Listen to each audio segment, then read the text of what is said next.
स्थायी निजुक्ति छटई कर्मचारी पुनः निजुक्ति डेली वेजेस मध्य समानता को दूर करने मुख्यमंत्री को संघ पक्षर निवेदन करा जायछि। पुरी जिला आउटसोर्सिंग कर्मचारी महासंघ पक्षर आयोजित एक बैठक में संघर सभापति दीपक रंजन पाणी कहिथिले जे बहुबार शांतिपूर्ण धर्मघट में पूर्वतन राज्य सरकार कर्मचारी महासंघ को प्रतिश्रुति देइथिले जे खूब शीघ्र न्याय प्रदान करा जिवो। दुख परितापर विषय सरकार कौनसी ठोस पदक्षेप एजाए ग्रहण करिनाहांती। जेउ समय विश्व महामारी कोविड-19 आक्रमण रे सारा विश्व आक्रांत होइथिबा बेले असहाय कर्मचारी स्वास्थ्य विभाग ठारू आरंभ करी जोगाण विभाग पर्यंत दिन राति परिश्रम करी लक्ष लक्ष जीवन को रक्षा करथिले। वर्तमान कार्यरत स्वास्थ्य विभागर कर्मचारी माननकु प्रति जिल्ला रे बिना कारण रे छटई करा जायछि। तसहित अन्य विभाग रे केउंठी टेंडर बातिल करा जायछि तो नूतन टेंडर करा जाय नुवा नियुक्ति दिया जायछि। दीर्घ 10-15 वर्ष धरी काम करथिबा असहाय कर्मचारी को दुख केही बुझिबाकू चेष्टा करिनाहांती। डेली वेजेस थिबा कर्मचारी को अलगा करछंती, मातृकालीन छुट्टी देई नाहंती। एही असहाय कर्मचारी माननको दुख कहिले न सरे। सरकारक निकट रे पुरी जिल्लार हजार हजार असहाय कर्मचारी निवेदन स्थायी करा जाऊ। जदि सरकार एहार विहित पदक्षेप न नियंती तेबे शांतिपूर्ण भावे पिला छुआ को धरी आंदोलन को ओल्हाइबे बोली चेतावनी दैछंती। सभारे पुरी जिला संपादक विश्वरंजन महासचिव हेमंत बस्तिया, संगठन संपादक तापस मिश्र, आशीष जगदेव, दिव्यलोचन, पुरी जिलार मीडिया संयोजक हेमंत प्रधान, देवदत्त महापात्र, विधुभूषण महांती, अनिल सुबुद्धि, अभिमन्यु साहू, प्रकाश बेहेरा प्रमुख उपस्थित थिले। शरद कुमार रायगुरु आज पुरी जिलार विभिन्न सरकारी ऑफिस दफ्तर आरंभ करी अर्ध सरकारी विभाग जो सब कर्मचारी माने आउटसोर्स भाव काम कर आज गोटे जिला स्तरीय मीटिंग डका हो। जानते ओडिशा सरकार अधीन 2.5 लाख ऊर्ध्व स्थायी पदवी खाली पड़ता बेले गवर्नमेंट सेमी गवर्नमेंट और निगम गुड़िक लक्षाधिक पदवी खाली पड़ता बेले सरकार जो विचित्र नियम से नियम रे देखिए सबू ऑफिस रे सब दफ्तर रे आज आउटसोर्सिंग और डेली वेज भाव में लक्ष लक्ष लोक पिला काम कर युवक युवती काम कर सामाजिक निरापत्ता नहीं। 10,000 8,000 9,000 टंका से काम कर देखिए ना सर्वनिम्न मजूरी मिलूँ ना मैटरनिटी लीव मिलूँ ना ईपीएफ ईएसआई मिलूँ। सरकार जो अतीत जो सरकार सब कही जे आउटसोर्सिंग एक हीन प्रथा कुश्चित प्रथा से प्रथा उठीगला बोली प्रकृत में से प्रथा उठिनी। आज पर्यंत से प्रथा रही सबू सरकारी ऑफिस रे बर्तमान आउटसोर्सिंग कर्मचारी माने छटईर आज सामना करिया पड़ुछि। जो हायर एंड फायर जो नियम भारत वर्ष लागू होइछि ओडिशा रे लागू होइछि एवं आउटसोर्सिंग कंपनी एवं सर्विस प्रोवाइडर एजेंसी माने जो भली भाव में कर्मचारी मानकू आउटसोर्स कर टंका को से बाटमारणा कर जगिबा पई जो आम्बुड्समैन हवा कथा जो सर्विस प्रोवाइडर मानकर गोटे माने ये ऑफिसर रहा कथा ताकू सरकार आज नियुक्ति कले नहीं से कथा शुणा कहीं ना। तो बर्तमान दाबी होची जे सरकारी ऑफिस गुड़ाक जदि 10 वर्ष 15 वर्ष काम कले से स्थायी नियुक्ति कहीं मिल ना। एवं सबुठ बड़ कथा हूँ आउटसोर्सिंग आउ डेली वेज मानक जो तारतम्य रही जो विभिन्न पार्थक्य रखा जाइए आज से जो बड़ बड़ ठेका संस्था माने सरकार आड़ुआल सरकार अगोचर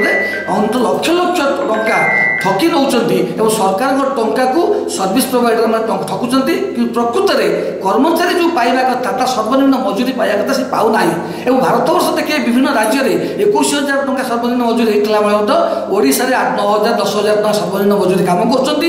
प्रथम दाबी हूँ जिते सरकारी अर्ध सरकारी ऑफिस अच्छी सबू जगह आउटसोर्सिंग डेली वेज उच्छेद कर सब जगह स्थायी नियुक्ति दि जाऊ। स्थायी नियुक्ति देला पर्यंत अंतपक्षे मिनिमम 26,000 टंका मासिक दरमा दि जाऊ। 26,000 टंका मासिक दरमा सहित जदि एवं से पर्यंत जो मैं छटई एवं बिना नोटिस छटई जो देखिए industrial disputes actor illegal retrenchment से आईन आसिया पड़ो। तो से आईन की केंद्र सरकार उठे दूसरी ये मतलब विचित्र प्रकार भारत वर्ष में कर्मचारी मान जो मैंने काम कर जो भली भाव में सांविधानिक प्रदत्त नियम अधिकार थिले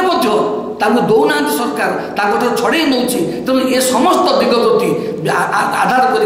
आज ओडिशा रे अंतर्गत आंदोलन आरंभ होती पुरी जिले में देखू समस्त सरकारी अर्ध सरकारी क्षेत्र में काम कर समस्त आउटसोर्सिंग कर्मचारी मानक ऐक्यबद्ध कर सरकार विरुद्ध में जोरदार आंदोलन को लेको पड़ो और सरकार को दाबी करने पड़ो अंत से स्थायी निजुक्ति मिलू सर्वनिम्न मजूरी मिलू सामाजिक निरापत्ता मिलू। दीपक रंजन पाणी सभापति पुरी जिला आउटसोर्सिंग कर्मचारी महासभा सरकारी ऑफिस रे अर्ध सरकारी ऑफिस रे आमे माने आउटसोर्सिंग रे काम दुख परितापर विषय